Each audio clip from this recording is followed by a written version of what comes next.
Again, my name is Caitlin Perez, spokeswoman for the Sarasota County Sheriff's Office. I'm going to do my best to give you as much information as I can regarding what's happened right here behind me. Please just keep in mind this is very, very early in the investigation and there's a lot that has unfolded here. So I will do what I can, and then I hopefully anticipate giving you guys another update maybe later today, if not first thing tomorrow.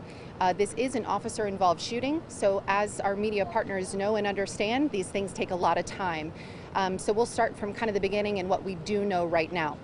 The initial call for service came in at 9:29 a.m. to 310 Richardson Way, which is this property right behind me. Deputies in the area responded in just under 2 minutes. So we had 4 deputies that were very nearby from our tactical unit, fugitive apprehension unit, and patrol. These are just deputies that happen to be nearby. So they happen to be the first deputies on scene. The 911 call that came in alleged that there was an armed burglary in progress. So what we believe right now is, do you want to wait for that vehicle to drive by?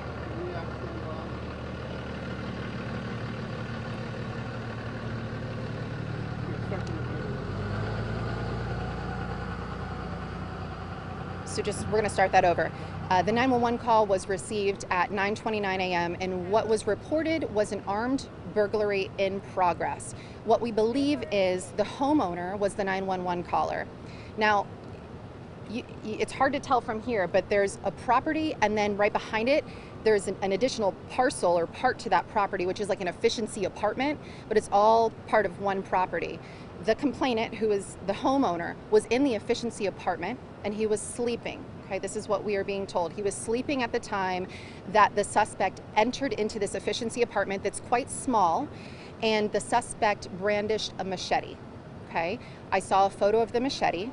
It is longer than my forearm. Okay, so this is a very, very large machete. The suspect comes into the home, into the efficiency apartment with a machete, and he begins sharpening it with a baseball bat. So at this point, the suspect has 2 weapons in his hands. The complainant, the homeowner, dials 911 and then flees from the residence. As I mentioned, deputies get here within about 2 minutes. The suspect is still inside the efficiency apartment.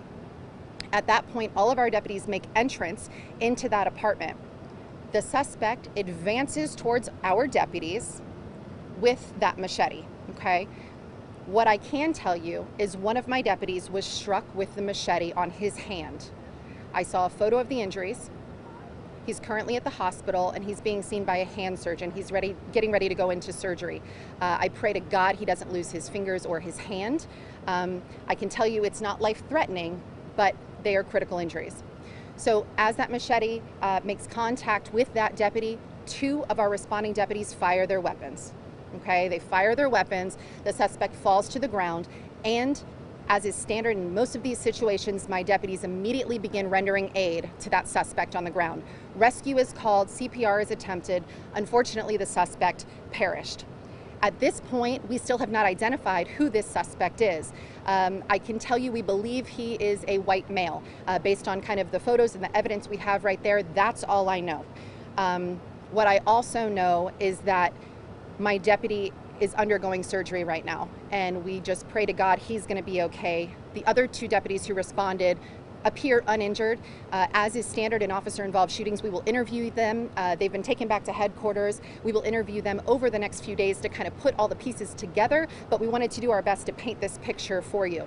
I also feel pretty confident, based on initial investigation, that the complainant, the homeowner, does not know this suspect. So they have no prior relationship. We're still working to get witness statements, but I don't think that they know one another. So I don't know the elements that led up to this. I don't really have any more specifics. Any day that our deputies have to fire their weapon is not a good day.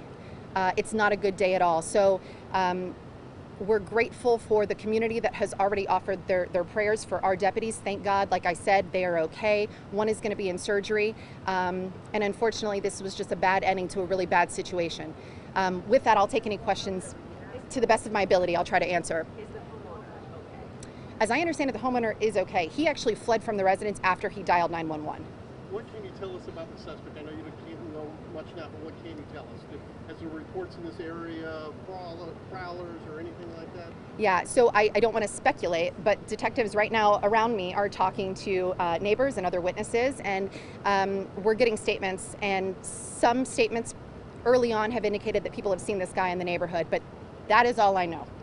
Can you talk about that little apartment again? I think I got a little confused when that truck went by. Now, was the homeowner in that apartment, or was he in the Yeah, based on the 911 call, the homeowner reported he was sleeping in that efficiency apartment. Now, I don't want to speculate, but I see on the main property there's some work being done. So I'm not sure. He may have been staying in that efficiency apartment because he was sleeping in there. Detectives told me that they walked in there, and it's an efficiency apartment. There's a little kitchen, there's a bed, etc. That homeowner reported that he was sleeping when the suspect came in there. That's what I know right now. And these weapons, do we know, did he come to this property with those weapons, or is it something that he was able to get on the property? That's a fair question. I don't know the answer to it. I know that, again, when I saw this photo of the machete, it is massive. It's not a small knife. It's not a pocket knife. This is a machete. It's got to be this big. Your deputy that was injured, how many years with the sheriff's office? You know, that's a great question. I can't release his identity, but I know anecdotally he's been here at least 15 years at a minimum. A machete? A machete that he was sharpening with a baseball bat. Where he got that, I don't know. Of course, those details will hopefully be uncovered during the investigation, but really scary stuff. How is the homeowner now? Where is he at? Is he talking to deputies? He will go through an interview process. To be honest, though, I don't know where he is right now. Have deputies gotten reports to this area of somebody like this man out here in recent days? I don't know that any official reports have been filed, but again, witnesses are telling us that they may have seen somebody kind of in the area walking around looking a little suspicious who might not live in the area. But again, that's preliminary. This just happened 2 hours ago, so we'll learn more as the investigation continues. Did the homeowner, did the guy that was shot, did the homeowner ask him, what are you doing here? What do you want? Get out? I don't know. I don't know the answer to that either. And go over the initial call when came into 911. What was it? So the initial call is for an armed burglary in progress. Now, I haven't heard the audio on the 911 call yet. I imagine I'll hear it here in the next few hours. But based on what detectives are telling me, the complainant, who is the homeowner who called 911, was sleeping, and he woke up to the suspect sharpening a massive machete with a baseball bat right next to him. And now understand, too, what detectives are telling me is the proximity is very tight. This is an efficiency apartment. There isn't a lot of space. It's not a single-family home. It's a small kind of extension of the main home. It's very tight in there. So as I understand it, 4 deputies went in there, and this subject comes right at them with a machete. You know, and I've got a deputy who I won't go into details on his injuries, but he's in rough shape right now. He really is. I talked to a woman who I think lives in the house right there, and she said, just from what she said, yeah, there was a strange guy walking around the neighborhood with a baseball bat, and she called, and so one of your deputies was already on scene talking to her. Is that? Did she indicate that happened today? Yeah, and then they walked her home, and then the guy with the bat proceeded to walk over to the property where the whole thing ensued. Certainly possible. I can't speculate. What I can do is look at our 911 call log and find out what may have led up to this. That's something that I have not explored yet myself as the spokeswoman, but I'm sure that's something we're looking at. If this guy doesn't belong here, and what we're hearing, he didn't belong here. So the initial deputy that entered, he waited for backup before he went in? Or? 4 deputies all simultaneously responded to the scene and made entrance into the apartment. Now, how was the homeowner able to escape if he was over him with the bat and machete? Like, did he just run out? Did we know what the homeowner was saying about his intentions? Do we have any idea behind that yet? No, and I think once we listen to that audio from the 911 call, we might glean more information. Detectives are just here kind of looking at everything to see, again, the proximity. Where is the bed? Where did the suspect enter? Where did the suspect make contact? I don't know any of that information just yet, but I bet the 911 call will help us in our investigation. I know it'll take some time before the suspect's name is probably released, but do we know anything about his background yet? Nothing, and that was one of the questions I asked, is this guy, does he live around here? What's his criminal history? Have we dealt with him before? We don't know, because unfortunately he's still here, but we have not positively ID'd him yet. Anything else? I mean, you can imagine, you're sound asleep, but if there's some stranger in your house sharpening a machete on a bat, I mean, it's... Yeah. Again, I don't want to speculate, but I can tell you if that were to happen to me, it would be terrifying. Kudos to deputies in the area who got here in under 2 minutes. As I mentioned before, when Kim asked, the complainant is safe. I do know that. So thank God he's safe. Thank God 3 of my 4 deputies are safe, and this deputy who's undergoing surgery is hopefully going to be seen by some incredible doctors and be taken care of to the best of their ability. Okay? Thank you. Thank you. Sure. An absolutely surreal story out of Sarasota County that we're going to recap for you here, folks, on WFLA Now. For those of you just joining us, we're going to try to leave up a picture of the street here where this press conference is. This is Richardson Way at the intersection of Meldon Street in Sarasota. So now our news crew on the ground, including WFLA's Allison Henning, they're going to be moving around here a little bit. So we're going to bring down the audio. Oh, let's listen in here and see. These might be some neighbors. Let's just listen in here for a second.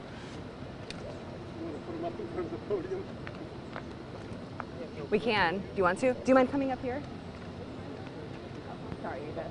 Maybe move it over a little bit. That way we don't have to hold all the mics. Okay, that's okay. I don't blame you. That's okay.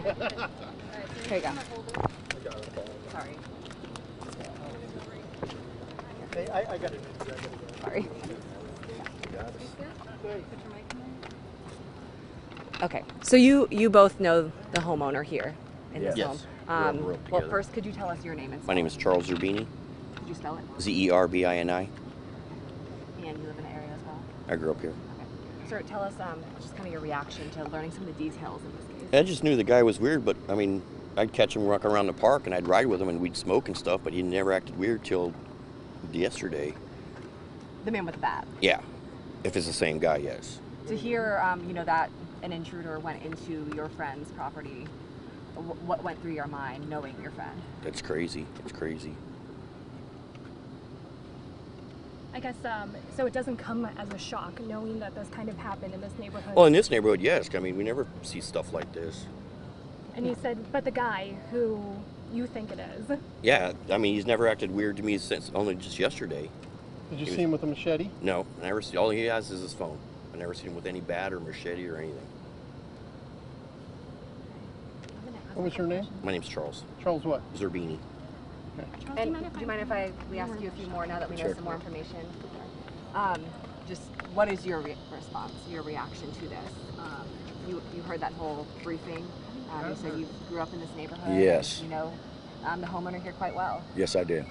And, talking with other people, the guy that the deputies shot has been walking around with a baseball bat for like a week around here, acting crazy. He evidently messed with a mom here at the bus stop one morning. And one of the grandfathers that sits in the van, the man that was over there earlier. Lady down the road. He just lives right down the road over here on Avant Street.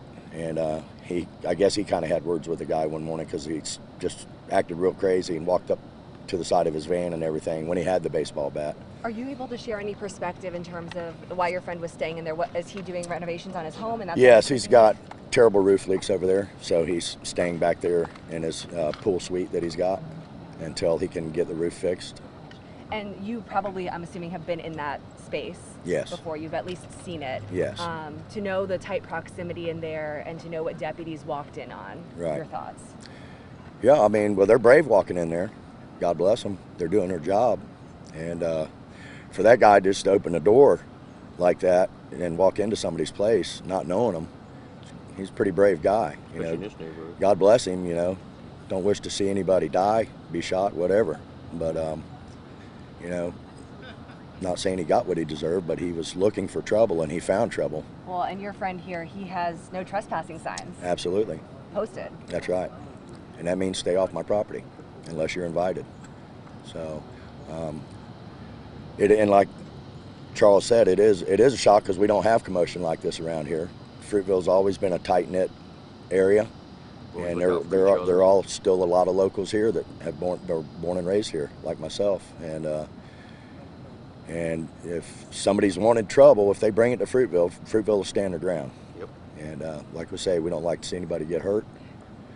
Prayers out to him and his family, whatever's going on. This gentleman that was shot by the deputies just lives in the apartment complex back over here. So we don't know if he lost his job, what his situation was, whether he was on drugs of some kind. We just don't know that. Thank you, sir. Mm-hmm. I ask you just a couple more questions. I had everybody's hand in my way.